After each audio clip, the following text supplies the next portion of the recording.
Three, two, one. I think we're live, We Luke. are now live. Hello, America. It's Joe Simons, like diamonds. And Luke Simons. And we got a cool one today. We got Mr. Tom Roland, Mr. Saltwater Experience himself down in the Keys. You there, Tom?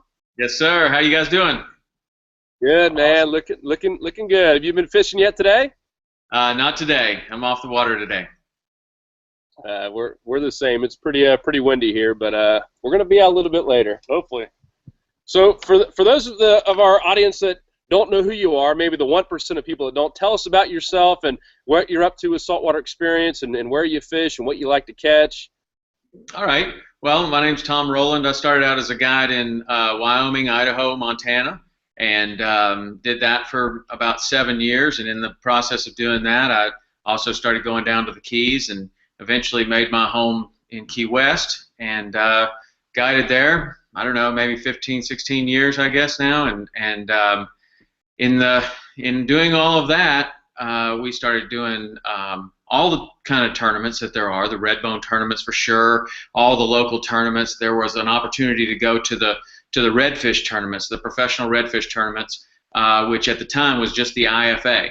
You needed a partner to do that. I partnered up with someone that I was fishing against in all of the redbone tournaments. That's my partner now, Rich Tudor, and we started fishing these redfish tournaments. Somewhere along the line, I didn't think that the travel was all that much fun, really. You know, spending a month in Louisiana, and they would always do these tournaments right in May and June. We could have been guiding every single day, you know, down in the Keys. And I just didn't really like the tournaments anymore. So we concepted a television show, how we could, you know, do kind of what we were doing. The idea was a guide's day off, you know, two guides getting together and sharing information, and that's been the way that it stayed. And so we started that. That's called Saltwater Experience. This year was the 10th year that it's been on the air. So had a pretty good run of Saltwater Experience. We also produce some other television shows. We produce Into the Blue, and we also produce a bass fishing show called Sweetwater. So it's really gone from guiding to, you know, the television business now, but still love to be on the water. Awesome. Yeah, and you guys get it more than anyone. You know, we're all about content, you know, creating and curating, and we love your site. We get a lot of ideas from it on saltwaterexperience.com and in your blog now. I mean, you guys are putting so much content out there, just awesome content. And it's educational content too. It's you know, obviously good fish catching, but you're explaining exactly how and why and everything you're doing. Right. So yeah, it's great. Well, the blog, that's something new for this year, and really ever since day one, when, you know, it became a habit as a fishing guide to answer every single email that you get, because that's potential business. Well, it's just it's just something I do. I read every single email that comes in and I answer every email. But what I was finding is I'm answering the same questions over and over and over and over again, and only one person is benefiting from those answers. So we used to have a forum on the website, and that became overrun with spam, but that's where I used to answer all the questions. So with the blog now, I just answer pretty much whatever comes in. I answer that, or if I have other articles that I want to do on my own, like you know, something about permit fishing. I did a 3-part series on permit fishing, and just use the blog to answer that, and it's really been taken off. You know, a lot of people are seeming to read it, and I guess getting something out of the answers. I hope. Yeah, it's great. We've been sharing some of it, and I love too. I mean, you just teach. I mean, you're showing exactly what you're using and how you're tying hooks and everything. I mean, I love it. It's really informative. Well, thanks. So what would you say your just most memorable experience on the water is? Either fishing for catching your own fish or helping somebody else catch their dream fish. What would that be? Well, you know, I think that you're in two different modes. You know, as a fishing guide, you're in the angler mode some days where you get a chance to fish, or maybe, you know, your buddy says he's going to pull you around all day, or maybe you get to fish in a tournament or something. And I've had some experiences like that, but mostly, you know, it's the guide mode, and you fish through someone else. So there, you know, immediately I think about some of the fish that my clients have caught, whether that's just the first fish, maybe it's a really small fish, but it was a real challenge to get it on fly or whatever. And then, there's some world records and stuff. We with Dottie Ballantyne, we started catching world records, and then she got really crazy about this and has landed over 100 world records now. But in the very early stages of this, not all of those were with me by any stretch of the imagination, only a few. But it was fun to do that, and some of those were very, very challenging, and some of them were off species fish like a bonnet shark or something, but it's on 2-pound tippet, and that, I don't know if you've done that much, but it is extremely challenging. Extremely challenging to catch any fish on 2 pounds, really, even a trout. But those are great. As far as an angler, probably the first time we caught one of the big hammerheads, and we did that right on the show. We've done it twice now, and the first one, it was the first time I'd ever done anything like that. So that was probably definitely one of the highlights. I watched that one, man, and just the excitement, the passion. You could feel it when you're watching the video. It's pretty cool. Yeah, well, it was one of those situations where we saw the hammerheads all the time when we'd be out there tarpon fishing, but really we weren't fishing for them, and really no one else was, and people were just frustrated that this thing's eating all their tarpon. So one day we just thought, well, man, let's just go out there and see if we can catch it. And we had shot more shows in that little stretch than we had intended to. So if we got something, it was all going to be gravy. And man, lo and behold, we caught 2 of them that day, and that was really cool, because the thing that, I don't know if it came through necessarily on the television show, but we caught it on one side, or we hooked it on one side of the bridge, and then the tide's going out. And there was a moment where we had to take a 22-foot boat and a 13-foot shark through a single bridge piling, and the thing is really trying to and it was just a moment to where we had to let the boat get right up next to a bridge piling before we made a commitment one way or another. Luckily, we made the right commitment, and we all slid through one bridge span, and yeah, I'll never forget that. That was really cool. So cool. Well, what a segue. Is there any fish, saltwater or freshwater, that you haven't caught that's just on your bucket list, somewhere you want to travel and catch a trophy fish? Yeah, well, there's certainly tons of places on the bucket list. That's one of the greatest things about this sport, is that it's endless. I mean, it is completely endless. You can keep going around the world, and you're still never going to see it, because you could go to a place one season and then go on another season, and it's completely different. Maybe there's a migration, like we have the tarpon migration in the Keys. If you come to the Keys in October and you come in March or April, it's a completely different experience. So you can just keep going around the world. And early in my career, before I was married, I used to put together a lot of trips where I would take 4 or 5 of my clients, and we would go anywhere. We went to Australia, Christmas Island, all over the place. And I enjoyed every one of those trips. Some of those places are on my bucket list to go back. Australia was definitely way up there. Yeah. But I really want to catch an arapaima.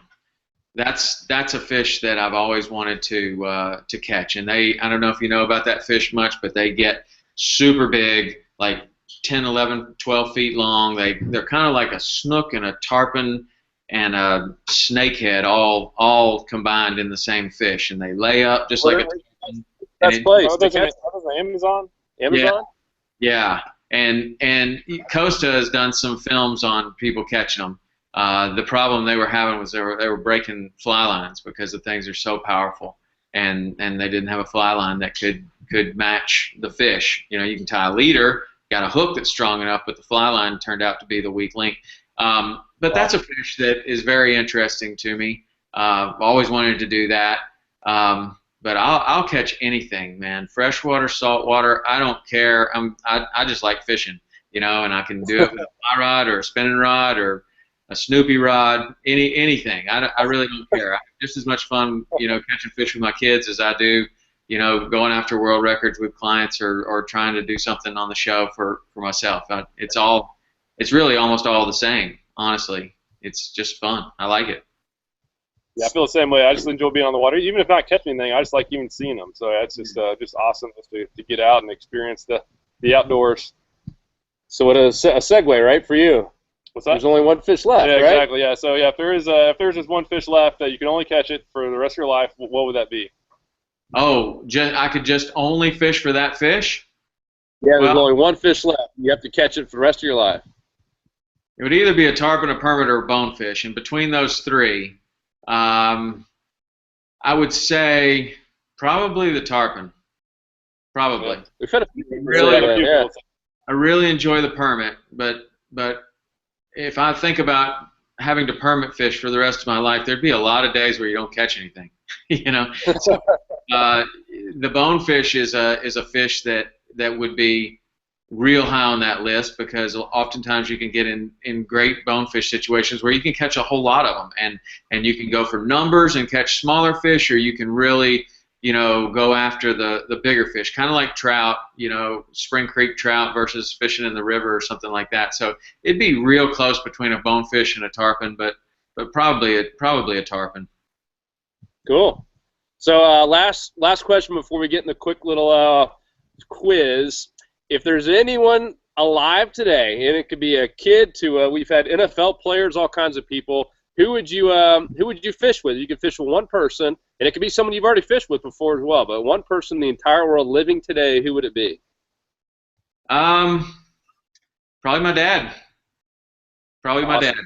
You know, he's the one that got me interested in fishing. He gave me all the different opportunities and really exposed me to fishing. I learned on my own about fly fishing and different types of fishing, and took it a lot further. But without him having exposed me to fishing, I would miss all of this great sport. So I would definitely say my dad, with my the rest of my family being a close second. I love it, man. That's awesome. Yeah, that's that would be my exact answer as well. That's awesome. Yeah, you and I talked about that on a phone call, and I read that book, by the way. I want to give a plug that you told me to read, and it was awesome. The Last Child of Nature, Richard Louv. Right. Yeah, I had just gone to see that guy speak the night before. Yeah, I read that in really a long weekend. I couldn't put it down. It was a really, really awesome book. So everyone check that book out as well. And also go to saltwaterexperience.com, of course. All right, my friend. So final question time, the quiz time. We'll pull these cards out.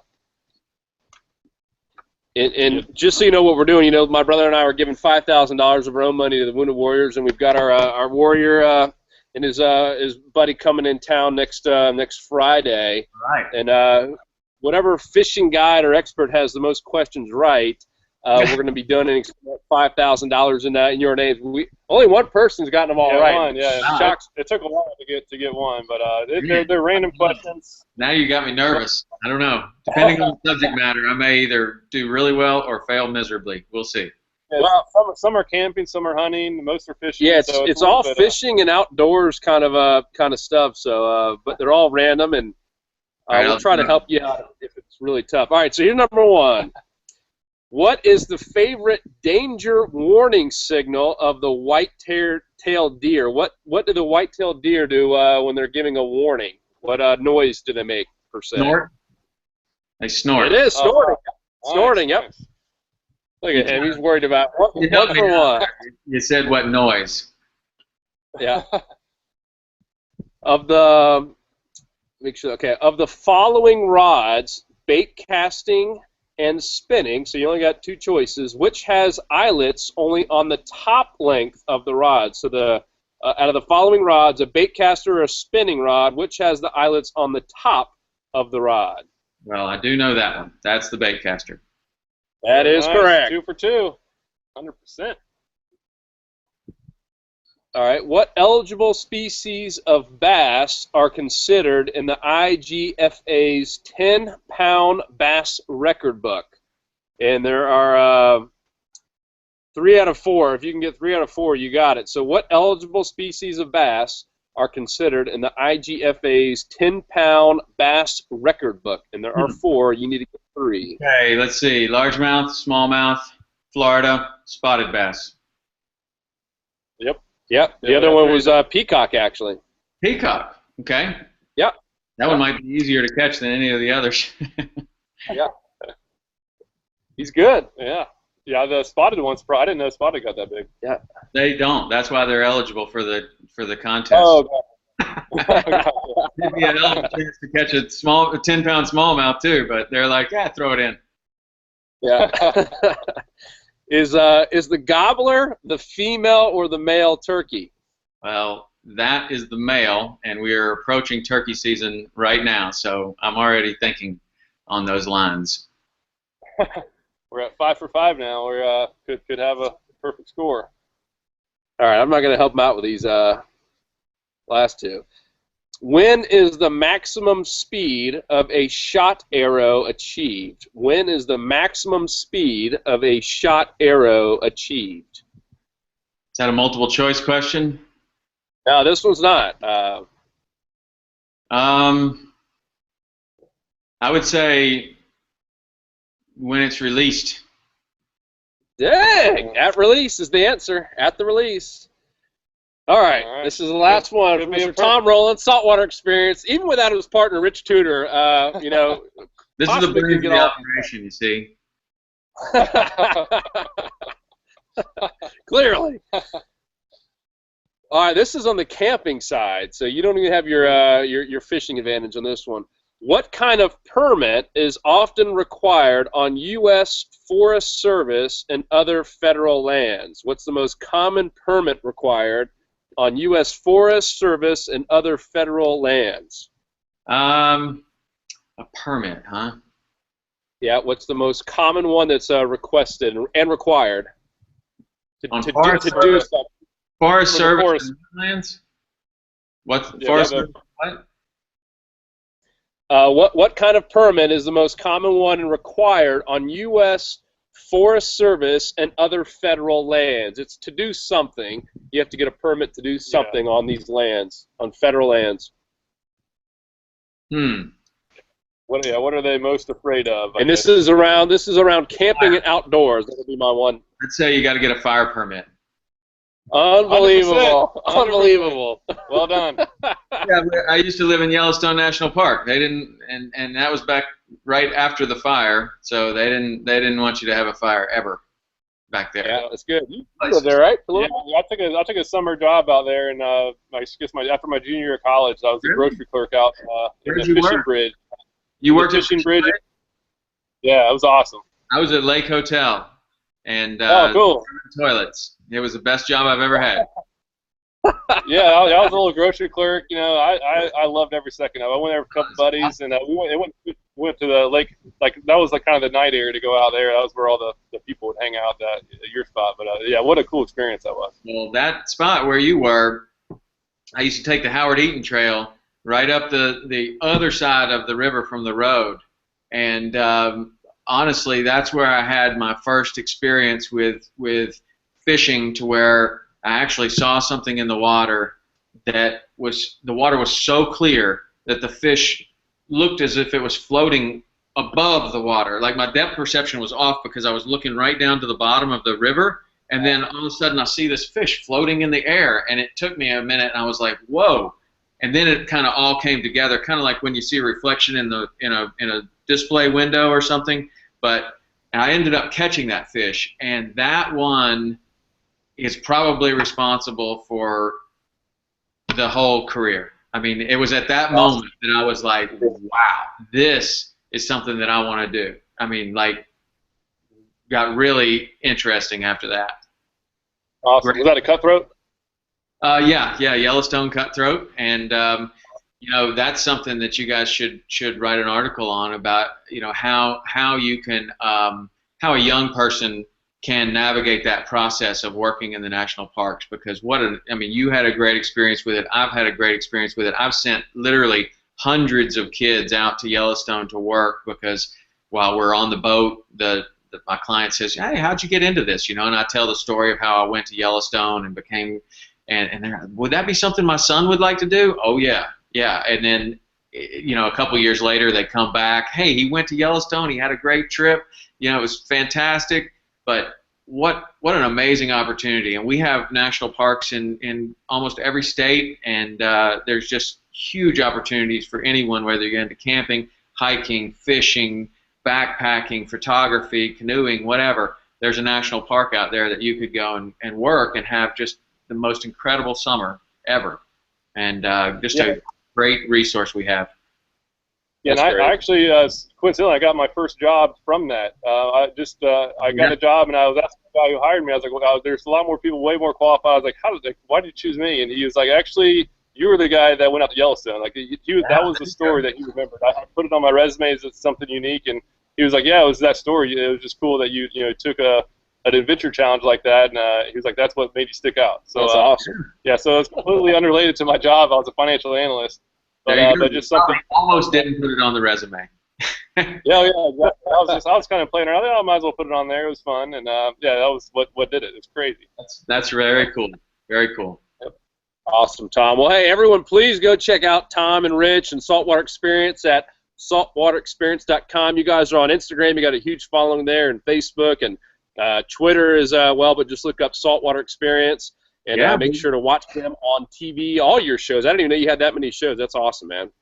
Well, we'd love to have anybody come and ask questions. If you're into offshore fishing, the guys from Into the Blue will answer the questions about offshore fishing. The bass fishing guys answer questions on their blog, and we certainly answer any kind of questions that anybody has on our blog. And if you don't want to post the question in public, you can send me an email, Tom@Saltwater Experience. And we will get to it. We will answer it eventually. It might not be this week, but we will get to it. And, awesome. and clearly we know the answers are going to be correct because Tom just doesn't miss any kind of question. Well, I got hunting, camping, anything. You lob it up there, he's going to get it. Well, thanks, guys. I really appreciate it. I think what you're doing is really good, and I'm fully in support. So you let us know how we can help you. Thank you, ditto, and everyone, please go check out Saltwater Experience, and thank you again for the time. I know you're a busy man, my friend. All right, thank you. Thank you, Tom.